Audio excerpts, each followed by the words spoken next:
ధర్మరాజు అనబడే నేను భరత వంశస్థులందరికీ నమస్కరిస్తున్నాను.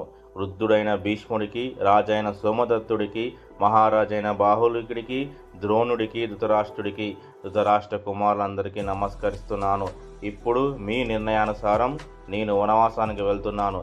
తిరిగి వచ్చి మళ్ళీ మిమ్మల్ని దర్శనం చేసుకుంటాను. ఇది విన్న తర్వాత కౌరవులందరూ తలదించుకొని సిగ్గుతో ఏం మాట్లాడలేకపోయారు. ఈ విధంగా ధర్మరాజు మాట్లాడిన తర్వాత ధర్మరాజుతో విదురుడు, భర్తశ్రేష్ఠ యుధిష్ఠిర, మరొక విషయం తెలుసుకో. అధర్మం వల్ల ఓడిపోయిన మీరు ఈ పరాజయానికి దుఃఖించాల్సిన అవసరం లేదు. నీవు ధర్మం తెలిసిన వాడవు. అర్జునుడు యుద్ధంలో గెలవగలడు. భీమసేనుడు శత్రు సంహారం చేయగలవాడు. నకులుడు అర్థాన్ని సమకూర్చగలడు. మీరు ఒకరంటే మరొకరు ఇష్టపడేవారు. మిమ్మల్ని చూస్తే అందరూ ముచ్చటపడతారు. మిమ్మల్ని ఎవరూ విడదీయలేరు. భూమి నుండి సహనాన్ని, సూర్యమండలం నుండి తేజస్సును, వాయువు నుండి బలాన్ని, సమస్త భూతాల నుండి ఆత్మ సంపదను పొందండి. అలాగే మీకు ఆరోగ్యం సమకూరుగాక. ఇలా విదురుడు మాట్లాడుతుండగా పాండవులందరూ నమస్కరిస్తూ, అలాగే మీరు చెప్పినట్లే చేస్తాం. నీవు మా పినతండ్రివి, తండ్రి వంటి వాడివి. మేము మీ రక్షణలో ఉన్నవారం. మాకు మీరు పరమ గురువు. మీరే అకర్తవ్యం మరేదైనా ఉంటే ఆజ్ఞాపించండి. విదురుడు, యుధిష్ఠిర, ఆపత్కాలంలో ధర్మార్థాలకు సంబంధించిన క్లిష్ట పరిస్థితులలో, సమస్త కార్యాలలో ఆయా సమయాలకు తగినట్లు కర్తవ్యాన్ని పరిపాలించు. కౌంతేయ, నీకు చెప్పవలసింది చెప్పాను. నీకు మేలు జరుగుతుంది. విదురుడు ఈ విధంగా మాట్లాడిన తర్వాత ధర్మరాజు భీష్మంతులకు నమస్కరించి బయలుదేరాడు. యుధిష్ఠిరుడు బయలుదేరగానే ద్రౌపది కుంతీదేవుడి దగ్గరికి వెళ్ళి దుఃఖిస్తూ వనవాసానికి వెళ్తున్నట్టుగా చెప్పింది. అలాగే ఇతర స్త్రీలకు కూడా నమస్కరించి వాళ్ళని దగ్గరికి తీసుకొని వనానికి వెళ్ళదలుచుకున్నట్టుగా చెప్పింది. బయలుదేరిన ద్రౌపదిని చూసి కుంతీదేవి తీవ్రంగా కలతపడుతూ శోకాదగ్ధమైన కంఠంతో ఎట్టకేలకు ఇలా అన్నది, అమ్మా, ఈ విధంగా పెద్ద కష్టం కలిగిందని నువ్వు శోకించవద్దు. నీవు స్త్రీ ధర్మాలను తెలిసిన దానవు, శీలాచారాలు కలదానవు. భర్త విషయంలో నీ కర్తవ్యాన్ని నీకు చెప్పగల అర్హత నాకు లేదు. నువ్వు సాధ్వివి, సద్గుణ సంపన్నవి, పుట్టినింటికి మెట్టినింటికి శోభనిచ్చిన దానవు. ఈ కౌరవులు అందరూ అదృష్టవంతులు. నీ క్రోధాగ్నిలో దగ్ధమైపోలేదు. వెళ్ళు, నీ మార్గానికి ఏ ఆటంకాలు కలగవు. నా సంకల్పం వల్ల మీకు అభ్యుదయం కలుగుతుంది. నా కుమారుడు సహదేవుణ్ణి అరణ్యవాసంలో ఇప్పుడు కనిపెట్టి ఉండు. ధీమంతుడైన ఈ సహదేవుడు ఈ మహా ఆపదలో చిక్కి దుఃఖించకూడదు. కుంతి మాటలు విని కళ్ళలో నీరు నింపుకొని ద్రౌపది అలాగే అన్నది. అప్పుడు ఆమె ఒకే వస్త్రాన్ని ధరించి ఉంది. అది కూడా దుమ్ము కొట్టుకొని ఉన్నది. జుట్టు విరబూసుకొని ఉంది. ఆ స్థితిలో ద్రౌపది నిష్క్రమించింది. ఆక్రోశిస్తూ వెళ్తున్న ఆ ద్రౌపదిని కుంతి అనుసరించి వచ్చింది. అప్పుడు ఆభరణాలు, విలువైన వస్త్రాలు కోల్పోయి ఉన్న తన కొడుకులను అందరం చూసి ఆ స్థితిలో ఉన్న తన కొడుకులందరినీ సమీపించి ఎంతో వాత్సల్య భావంతో వారి దగ్గరికి తీసుకొని కుంతి శోకంతో విలపిస్తూ ఇలా అన్నది, మీరు సధర్మాన్ని పాటించేవారు. మీ సత్ప్రవర్తనే మీకు ఆభరణం. మీరు ఉన్నతులు, దృఢభక్తులు. అటువంటి మీకు గొప్ప విపక్తి కలిగింది. ఏమిటి విధి విపర్యం? ఎవరి అనష్ట సంకల్పం? క్రోధం వల్ల మీకు ఈ స్థితి వచ్చిందా? లేదా నా దోషమే కావచ్చు. ఉత్తమ గుణాలు కలిగి ఉన్న తీవ్ర దుఃఖాన్ని, కష్టాలను అనుభవింపజేయడానికే నేను మిమ్మల్ని కన్నాను. సంపదలు కోల్పోయి దుర్గమారణ్యాలలో ఎలా జీవిస్తారు?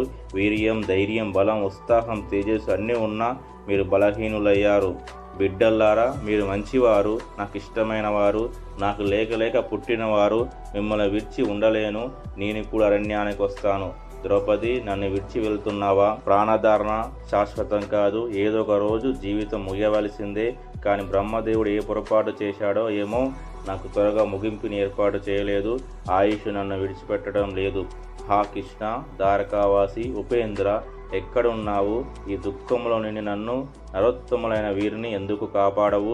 ఈ వంశానికి సంరక్షకులై నీతి అర్థశాస్త్రవేత్తలైన భీష్మ, ద్రోణ, కృపాచార్యాదులు జీవించి ఉండగానే మాకు ఈ విపత్తు ఎలా వచ్చింది? కుంతీదేవి ఇలా విలపిస్తూ ఉండగా పాండవులు ఆమెకు అభివాదనాలు తెలిపి నమస్కరించి ఆనందానికి దూరమై వనానికి బయలుదేరారు. విదురుడు విలపిస్తున్న కుంతిని అప్పటికి తగిన విధంగా ఓదార్చి తాను కూడా మెల్లగా ఏడుస్తూనే ఇంటికి పయనమయ్యాడు. ఇలా ఉండగా ధర్మరాజు బయలుదేరగా అక్కడ ప్రజలందరూ ధర్మరాజును చూడాలన్న తహతహతో మేడలను, విమాన శిఖరాలను, అన్ని గోపురాలను, చెట్లను ఎక్కారు. అందరూ ఉదాసీనులై ధర్మరాజును చూస్తున్నారు. ధర్మరాజు గొడుగు లేకుండా పాదాచారి అయి వెళ్తున్నాడు. రాజోచిత వస్త్రాలు కానీ ఆభరణాలు కానీ లేవు. నారచీరలను ధరించి ఉన్నాడు. అటువంటి ధర్మరాజును చూసి ప్రజలు గాయపడిన మనసులతో రకరకాలుగా మాట్లాడసాగారు. ప్రజల మాటలు గతంలో ధర్మరాజు వెళుతుంటే చతురంగ బలాలతో కూడిన పెద్ద సేన అనుసరించేది. ఇప్పుడు ఆ ధర్మరాజును ఆయన సోదరులు నలుగురు, ద్రౌపది, పురోహితుడు మాత్రమే అనుసరిస్తున్నారు. ఇంతకుముందు కేచురులైన ప్రాణులకు కూడా ద్రౌపదిని చూడడం సాధ్యమయ్యేది కాదు. ఇప్పుడు రాజమార్గంలోని జనులందరూ చూస్తున్నారు. ద్రౌపది అంగరాగాలను ధరించేది, రక్త చందనాన్ని పూసుకునేది. ఇప్పుడు వాన, ఎండ, చలి ఆమె శరీర ఛాయను మలినపరుస్తాయి. నిజంగా కుంతీదేవి ఈరోజు ఎంతో ధైర్యాన్ని తెచ్చుకొని కొడుకులతో కోడలతో మాట్లాడుతోంది. లేకపోతే స్థితిలో వారిని కనీసం చూడనైనా చూడలేదు. కొడుకు గుణహీనుడై కష్టాల్లో ఉంటే చూడలేము. అటువంటిది తన నడవడితో లోకాన్ని జయించగల వారి కష్టాలను తెలియాలా చూడగలుగుతుంది. వేసవిలో నీరు ఎండిపోయినందువలన జలజంతువులు బాధపడినట్లు, వేరు నరికివేసినందున ఫలపుష్పాలతో కూడిన చెట్టు ఎండిపోయినట్లు ఆ ధర్మరాజు బాధ వలన ప్రజలందరూ బాధపడుతున్నారు. కాంతిమంతుడైన ధర్మరాజు మనుషులకు మూలం. ఇతరులందరూ పుష్పాలు, ఫలాలు, ఆకులు, కొమ్మలు. ఈరోజు మన బిడ్డలు, బంధువులతో సహా ఈ నలుగురు పాండవుల వలనే ధర్మరాజు నడిచిన బాటలో మనం అనుసరించి వెళుదాం. పాండవులు వెళ్ళిన అరణ్యమే నగరం అవుతుంది. మనం విడిచిన నగరమే అరణ్యం అవుతుంది. అరణ్యంలో మనల్ని చూసి భయపడి పాములు పుట్టలను వదిలి పారిపోతాయి. మృగాలు, పక్షులు, ఏనుగులు, సింహాలు అరణ్యాన్ని వీడి దూరంగా పోతాయి. ఆకులు, అన్నం, పండ్లు మొదలుగునవి తినే వాళ్ళం మనం. మన పోకతో అరణ్యంలోని జంతువులు, పక్షులు అక్కడి నుండి పారిపోవాలి. మనం ఉన్న చోటును వీడి అవి మనం లేని తావులకు వెళ్ళాలి. అరణ్యంలో పాండవులతో సహా కలిసి మనం ఆనందంగా జీవిద్దాం. ఇలా విదురుడు, ద్రౌపది, కుంతీదేవి ప్రజలందరూ మాట్లాడుతుండగానే పాండవులు వనవాసానికి వెళ్ళారు. వారితో పాటు కొంతమంది జనులు, కొంతమంది పురోహితులు, ఆయన స్నేహితులు, కొంతమంది బంధువులు ఆయనతో పాటు వెళ్ళారు. ఇలా మహాభారతం సభాపర్వం నుండి వివరించబడింది.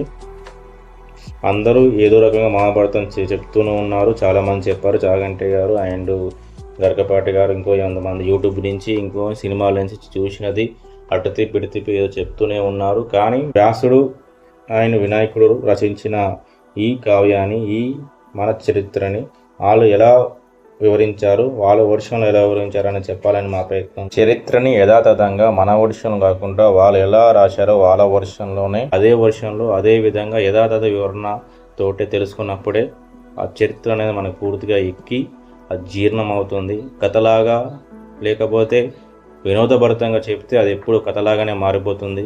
అది కథలాగానే అనిపిస్తుంది. చరిత్ర అనేది చరిత్రగానే చెప్పాలి, చరిత్రలాగానే ఉండాలి. చరిత్ర ఎప్పుడు ఇతిహాసం అవ్వదు. కథలాగా చెప్తే అది ఎప్పటికీ ఇతిహాసమే అవుతుంది, మిత్ అవుతుంది, అంటే మిథ్య అవుతుంది. చరిత్ర అవ్వదు. చరిత్రలాగానే ఉంటుంది, చరిత్రలాగానే ఉండాలి, చరిత్రలాగానే చెప్పాలి.